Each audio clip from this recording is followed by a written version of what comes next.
Dr. Kathrada, welcome and many thanks for giving us your time this evening. Thank you for having me.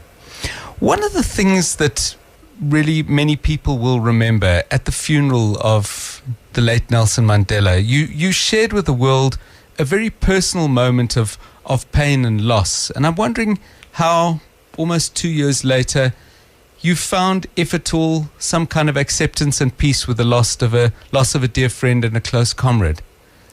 No, that was one of the most difficult speeches for me. Mm-hmm. People, it was broadcast live all over the world. Yes. And a few months ago when I was in America, and they still reminded me of that. But it was a difficult speech. And whenever people talk about it, it all comes back. So it's still something very, very difficult to get your head and your heart around. Yeah. A close friend. You spent more time with him on Robben Island than you would have had time to spend with him after your release. Was that difficult that you had almost daily access to Nelson Mandela on Robben Island, but obviously when he came out, you had your political work to do. He had the job of becoming the president of a democratic South Africa. Did you still find enough time to see each other and talk? Well, the 5 years of his term, Mm-hmm. There was this fancy term, parliamentary council in the office of president or the advisor. Yes. So I was in the same office, almost adjoining his office for the 5 years. We had constant contact, but of course he was a very busy man. Yes. And during that period, most of the time during working hours, it was just in connection with work.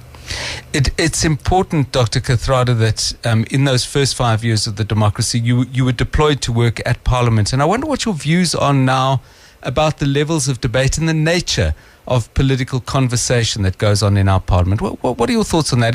It's changed a lot since '94. I'm afraid I don't follow it very much. Mm-hmm. But in the media. But I must confess, I sort of don't go out of my way to even listen to Parliament or those programs. Your foundation, the Ahmed Kathrada Foundation, is very much about getting South Africans to talk, even if it's not in a forum like Parliament. And maybe you can tell us what the foundation does and what you're hoping to achieve. Well, the main, the motto of the foundation is deepening non-racialism. Mm-hmm. So we try to reach out particularly to young people with that message. Well, of course, we don't confine ourselves to young people. Yes. We try to reach out more and more to young people because we found in our experience that, unfortunately, the young people are not very conversant with even the more recent history. So that you have some outrageous statements that's recently being made that Mandela sold out. Mm-hmm. They are under the impression that it was just a walkover. Yes. That MK was just waiting to overthrow the government and take power. That is the impression a lot of young people have got. And it's difficult to reach out and change them, change their knowledge of history. Tell us, let's go back to some real basics, Dr. Kathrada, and ask you what non-racialism is in your view. I mean, you might throw the term out into a group of people and they might all interpret it slightly differently, but how do you understand it? Well, I don't go too much for definitions. Yes. Simply stated, all I grew up in the Young Communist League. All people are equal. Mm-hmm. And that, to me, as simple as that. So I always avoid getting into academic discussions on non-racialism or anything. To me, it's just a simple thing. But non-racialism, now, of course, there's more emphasis on anti-racialism. Yes. Yeah. 086 000959. Our guest is former Rivonia trialist Dr. Ahmed Kathrada. He heads the Ahmed Kathrada Foundation, and we're busy talking about its work. He's also on the ANC's Integrity Commission, which we'll explore a little bit later in the show. But we'd love to hear from you. Call in, give us your questions, give us your thoughts. 086 000959 36959. If you'd like to send us a text message, we're on Twitter, both myself at John Perlman and also the foundation at Kathrada Found. And you can go to the Today with John Perlman Facebook page and post your comments there. Dr. Kathrada, when we talk about race on this radio show, and obviously, as you can imagine, it comes up a topic a great deal, there are some people who feel that the ideology of non-racialism perhaps is used as a way of covering up some of the continued racial division and racial inequality in the country. I'm sure you get that, confronted with that in your work at the foundation. What's your answer to that? Unfortunately, we haven't come across all this academic debates. Yes. A little bit comes off in the Mandela Foundation, but not in our foundation. These academic debates hardly ever come up. When you have just accepted the men in the street understanding of what they mean and what we mean by non-racialism. Is there not, though, a little bit of pushback against the idea of non-racialism amongst young people who feel that this is still a profoundly unequal society based on racial lines? Yes, well, that is a very disturbing thing. Mm-hmm. Particularly the young people's demonstrations. I don't for a moment condemn them or criticize them. At the same time, of course, we do wish that they will be more knowledgeable Mm-hmm. about not only the past, but the present even, what they are facing. But without the knowledge of the past, they're not going to understand the present even as they should understand it. Let's talk about an issue, Dr. Kathrada, that's been in the news in the present, the Integrity Commission of the ANC. It's a structure that you've been asked to contribute to and work with. Tell us about its work and where you think you're having success and perhaps where you're not biting as hard as you'd like. I was put onto it, but I didn't accept the position. Okay. Well, why not? Well, I thought in simple terms, who am I to sit on an integrity commission, and what gives me the right to judge other people's integrity? Simple as that. And I thought, well, I'm not in a position to do that. Is that a personal choice? Do you nevertheless accept that there has to be some kind of structure within the party to deal with the kind of corruption that I'm sure you must be aware of and that seems to be causing the party some significant political damage? Oh yes, that's a very big issue nowadays, and it's increasing, unfortunately. So I will welcome, this is marches by Wabi, for instance, anti-corruption, and there are other people involved in the same thing. There's, I think, what is his name, Lewis, is it? Mm-hmm. Dave Lewis running Corruption Watch, yes. Yeah. So all of them are doing good work, but it needs a lot more of mass work. Yes. I'm not for a moment saying that work among smaller groups is not necessary. It is. But there has to be much more mass work. So, Osborne was just saying that you have many poor, ordinary people, but politicians seem to have done generally very, very well. Do you think we've rewarded our politicians materially too much? Do we pay them too much? Do we allow them too much access to business and the economy? Well, I'm afraid I'm not going to comment on that. Mm-hmm. I'm not in a position to. I am just a rank and file member of the ANC in my branch. Mm-hmm. No more than that. So, as far as the activities go, I get invited yes. by branches and so forth, ANC branches, Soweto, Bloemfontein, etc. But that's my activity. What happens higher up, I follow in the media, and I'm not in a position to comment really with the little knowledge that I have. The other point that Osborne was raising, he expresses concern that political prisoners from other political parties, the PAC notably, he mentions, weren't released as quickly and as promptly as they should be. Was that an issue amongst yourselves as political prisoners at the time, that you wanted to make sure that the amnesties were given to everybody and everyone equally? Again, not speaking authoritatively, but my understanding was the actual offences they committed, and it's I think, for instance, the murder. I'm not condemning them. Yes. But what is held against them is when they raided the church. When they raided those people. When I say they, it was the PAC, and I'm not in a position to condemn or criticize them. Yes. But we read in the papers that they attacked the ordinary people picnicking at Bashi River.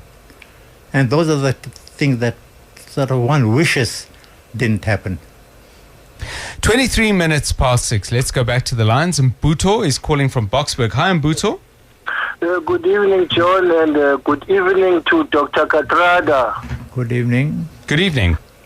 Look, Dr. Kathrada, I'd love to find out what is your comment, because now you've been a man that has sacrificed his life for this new South Africa.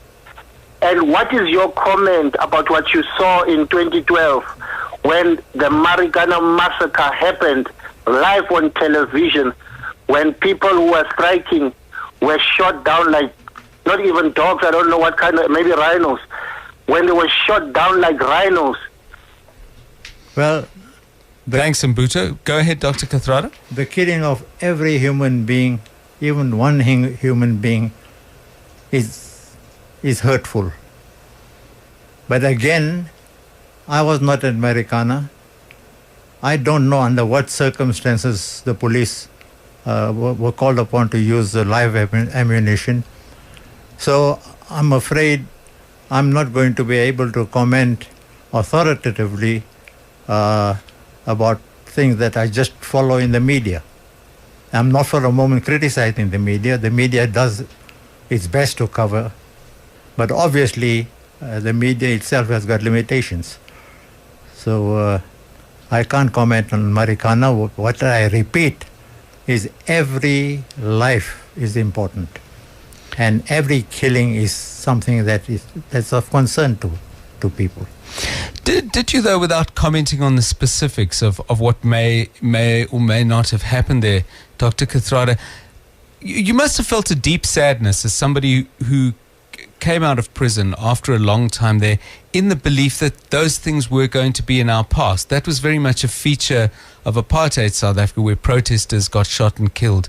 There must have been a part of you that wondered how that could happen under our democracy. Yes, one wishes when we see these activities and the reaction of the police. Now, again, I'm not an expert on policing, but one wishes, are there no other ways in which the police can deal, particularly with crowds? We, as laypersons, we see or we've heard of water cannons. Are there no other means? Now, I'm not condemning the police. Are there no means other than live ammunition or other forms of violence to bring, where necessary, bring crowds under control? But one can just express a wish that these things don't happen. Dr. Kathrada, you've been out of jail now for 26 years. You were in jail for 26 years. What have been the most difficult things, just on a personal level? What were the hardest things to get used to when you were released from prison? Obviously, South Africa in the early 60s and South Africa in the late 80s were very different kinds of places. What did you find hardest to adjust to? Well, on the night, on the eve of our release, yes, when the head of the prison came and said, I have just received a fax from Pretoria headquarters you're going to be released tomorrow. Now, instead of the jubilation and the dance, the question was, what is the facts? You had never received or heard of faxes before? We saw this animal when they had television. Yes. But you can't conceptualize faxes and these things just by looking at the television. It's only when we came in out and actually saw what faxes are and how they work. But same thing applies to so many things. Technology had passed us by. Computers, the last computer I had seen before going to jail was that huge one on display at OK Bazaars. Yes. Almost the size of a prison cell. Right. And then you come out and see these little things. Then you come out and see something called ATMs and all kinds of... I still don't know how to work an ATM. Because you go to one, you think you've mastered it. You go to the other one, it's different. Yes. So fortunately, I sent my little niece to do all these ATMs and things. I don't touch those.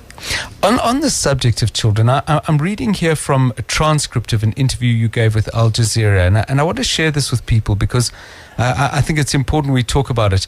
The question asked of you was, what was it like when you finally got off the island? And you make a number of points, but then you say this. In terms of deprivation, the worst deprivation was the lack of children on Robben Island. I saw a child and touched a child after 20 years. It was the worst deprivation, absence of children. Tell us a bit more about that, because when people think of prison, I think they think of confinement, poor food, bad treatment, but that's not something that many people would think about that. And tell us why you highlighted that. Because it's a unnatural society. Yes. You see white adult males in uniform, black adult males in uniform. At visits, you see adults, you don't see children. Now, I must be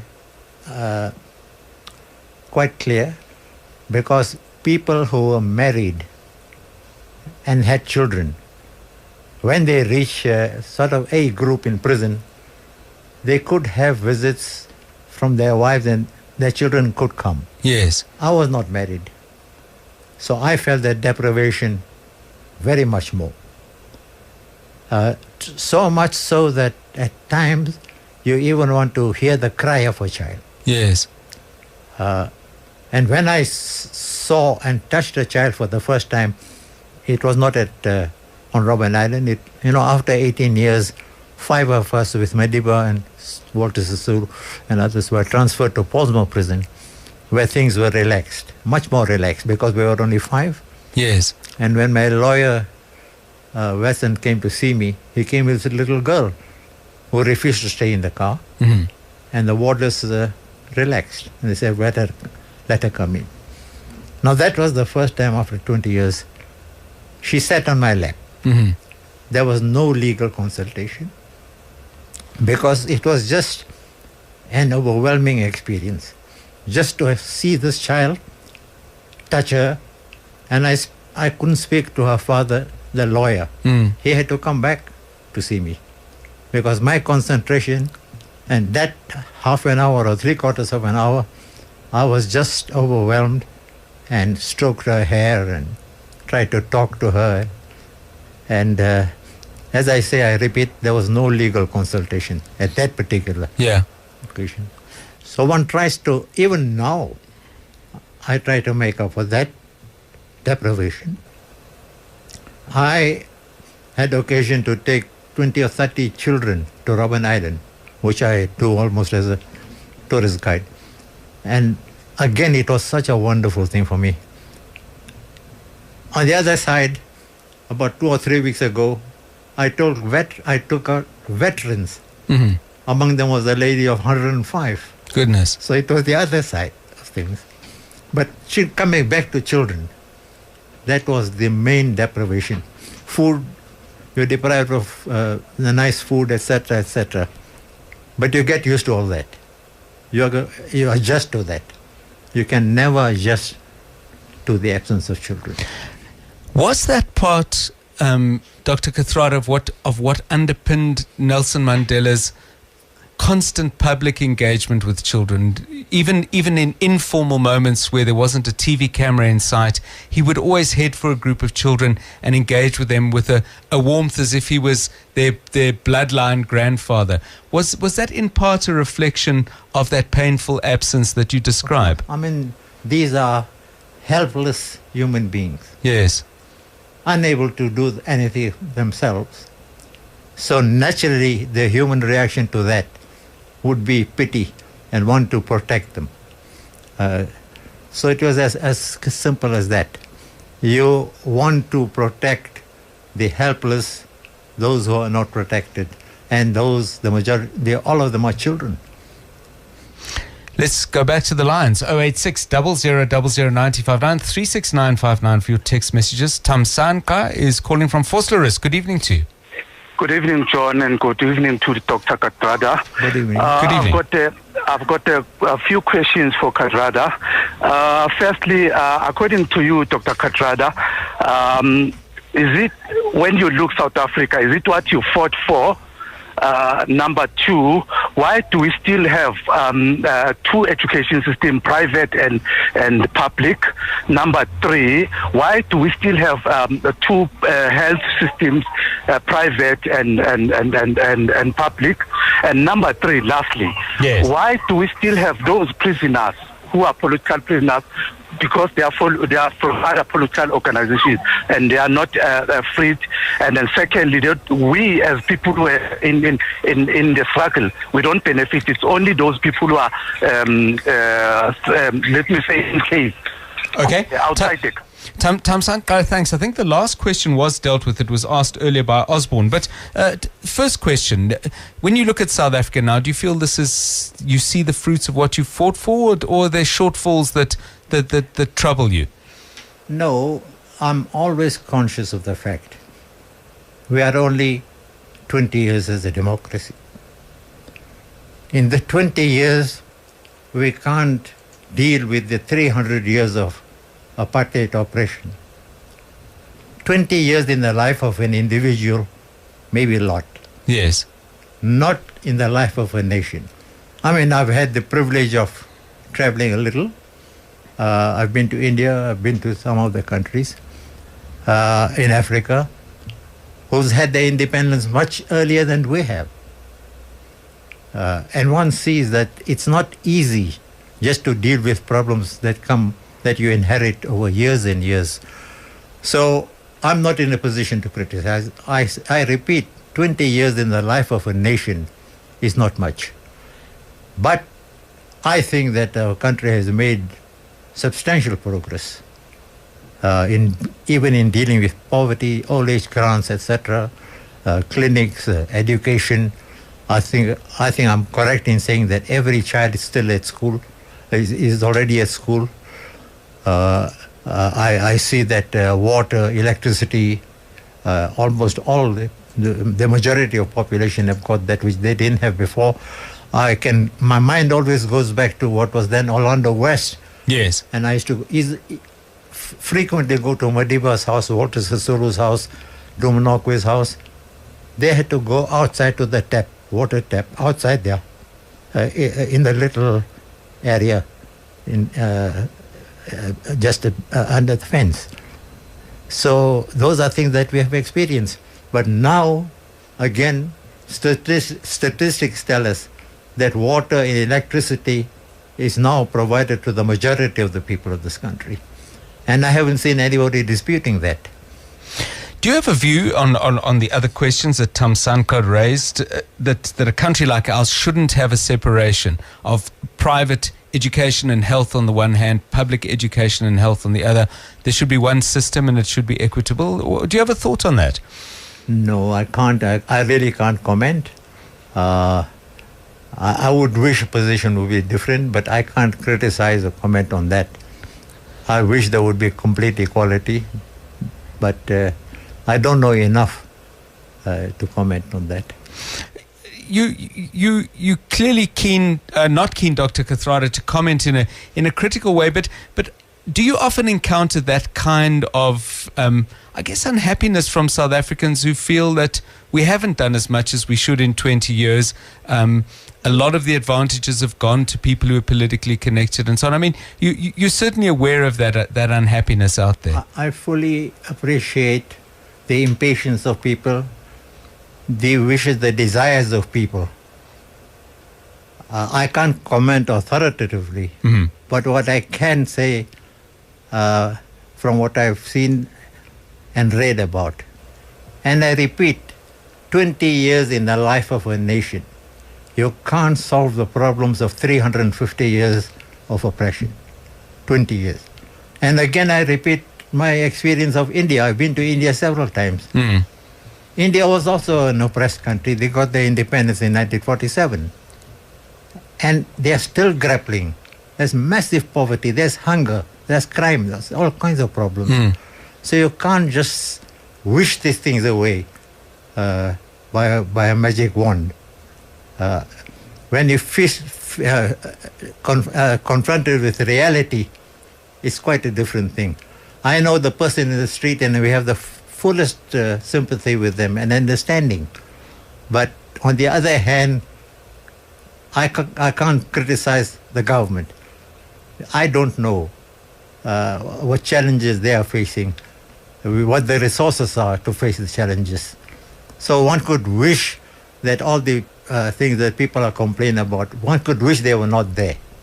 But when it comes to reality, I can't speak whether the government has done enough or not. I myself, as a personal experience, and from what I read and experience, I think that the government has made substantial progress in education, in health, and so forth. It may not be enough. Of course, the challenges are still here. Challenges of hunger, poverty, still here. But I hate to be repeating myself. We are only 20 years old. Dr. Kathrada, going way back, you grew up in a very small town, now part of Northwest Province, then in the Western Transvaal, Schweizer-Reneke. Do you think any part of your political personality or who you are was shaped by the fact that you had a small town background? It affected me in some ways. Before the Group Areas Act, there was, of course, segregatory laws. So I grew up in a house. The immediate left neighbor was the bank manager, white. Behind our house was the mayor, white. So as children, and then of course, because in Schweizer-Reneke, there was an African school, I was not admitted. There was a white school, I was not admitted. The Indian community was very small, there was no school. But my father arranged for the principal of the African school, Mr. David and Charlie, who used to come home in the afternoons to teach me the ABCs. So eventually, at the age of 8, when I had to be sent to Johannesburg, 200 miles away, to school, within a year, I could get into Standard 1, thanks to Mr. Machali.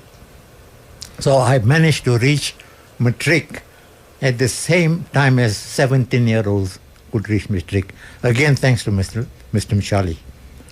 But when I came to Johannesburg, I began to realize why at the age of 8 had I to be wrenched away from my mother and father and not allowed to go to the school of my friends. Those are questions the youngster asks. Why? Why couldn't I go to the school? But it's only much later in life that you start learning about apartheid. Did that plant the seeds of your apolitical inquiry and be the beginnings of your political conscientization? It could have an impact, but at that age, one doesn't think much. Yes. in the area where I grew up in Fortsburg, there was a club run by the Young Communist League. Now youngsters like films, they like picnics and so forth. So through that club, I joined the Young Communist League at the age of about 12, I think. And then, of course, it just went on and on. Have you been back to Schweizer-Reneke? And if you have, what was it like? I go regularly, at least once a year. My youngest sibling is still there, and his children and some of my nephews. So at least once a year, we have a gathering there in Schweizer-Reneke, and then we have another gathering in Johannesburg, a family gathering. Speaking of going back, I mean, one of the things you've done, and you shared with me a book of people you've taken to Robben Island and shared your experiences there and some of the lessons learned.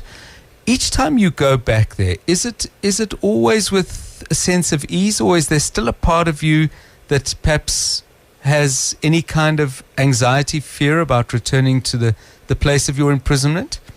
No, my very first return to Robben Island after I was released was with a French television journalist. It was a traumatic experience because you see this little cell, and we were on Robben Island for 18 years before 5 of us with Madiba were transferred. And you try to think now, by this time you're used to bigger houses, halls. Yes. And then you try to think, how did I spend 18 years of my life in that little place, in that little cell where you stretch out your two hands and you touch the two walls almost. And Madiba's hands and feet much longer. Yes, yes. So that when he slept on the floor, for 14 years we didn't have beds. So when Madiba used to lie down on the mat, his head almost touched the wall. So you try to think now, how did I survive that? But then human beings adjust. Human beings adjust to all sorts of conditions. There are deprivations. There are also other things that can break your will. There are things, that in prison, because in prison, no prison exists without bribery. Yes. So you could bribe, which we avoided, of course. But the deprivation is what you feel. But worse than that, the worst thing for my exam, there were 8 of us sentenced to life imprisonment. Yes. Sorry. Dennis Goldberg, being white, was not on Robben Island, so he was in Pretoria. I landed on Robben Island at the age of 34. Among the 7 of us, I'm the youngest of the 7. I'm the only Indian. The first thing we had to do is to change into clothes, prison clothes. Governor Mbeki, 20 years my senior. Walter Sisulu, 18 years my senior. And Walter Sisulu I regarded as my father. Before jail, during jail and after jail. Yes. As my father. Because my father died at the age of 43. I could take to Walter my most private concerns. When he died, I asked the question, who do I turn to? I turned to Madiba. When Madiba died, you may have heard my speech. Yes. I had nobody to turn to. So those are deprivations that I felt in my adult life out of prison.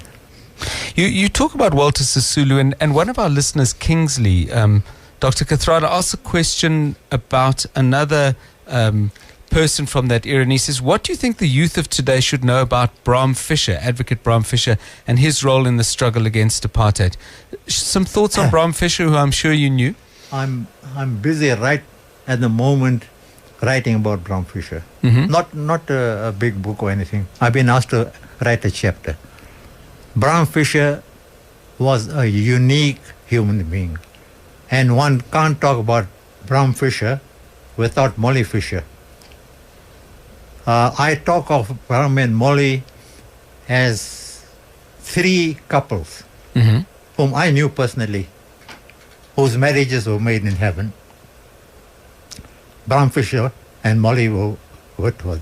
I had the closest contact with them before I went to prison, in prison. And there was a period, in those years there was the 90-day act, detention act. Yes.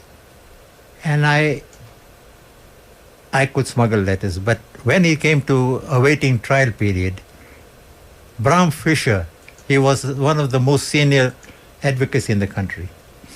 He was such a human being. He was always concerned about our welfare.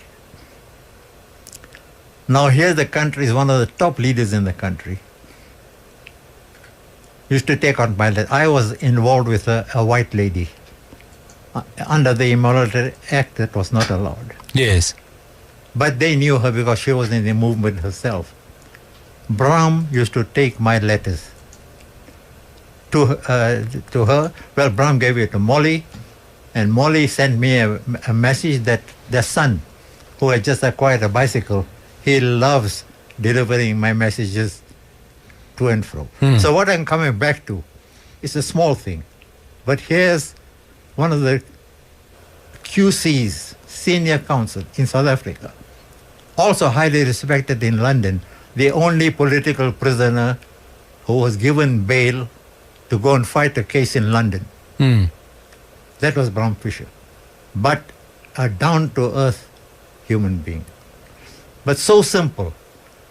When there was one occasion of many, when Molly was going to China and the Soviet Union and so forth on a visit, all he had to do is to phone me.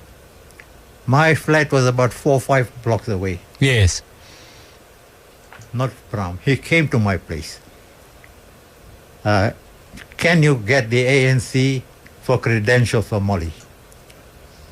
Now that was Bram, Then I can't finish Bram about where he lived and the swimming pool. Now there were no swimming pools in Soweto or in any of the areas of Forsberg. And I used to sometimes go and spend weekends there, especially Saturday and Sunday. You had literally combis full of people from Soweto, from Forsberg, coming to swim there. Molly Fisher, constantly smiling, will give them tea, coffee, biscuits. And I'm not talking of 2, 3 individuals. Kumbi loads used to come there. And I used to witness that. But, and that was Bram. When we were sentenced, he was our lawyer. Yes, yes. I had the most chance of getting off on appeal.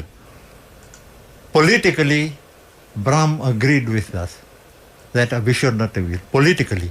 I mean legally, but politically, rather the other way around. Yes. As a lawyer, even after we were sentenced, he came to see us on. Now, what we didn't notice when he came to see us is the hat he was wearing. We had that consultation, and then the Colonel Fusser came to give us the message.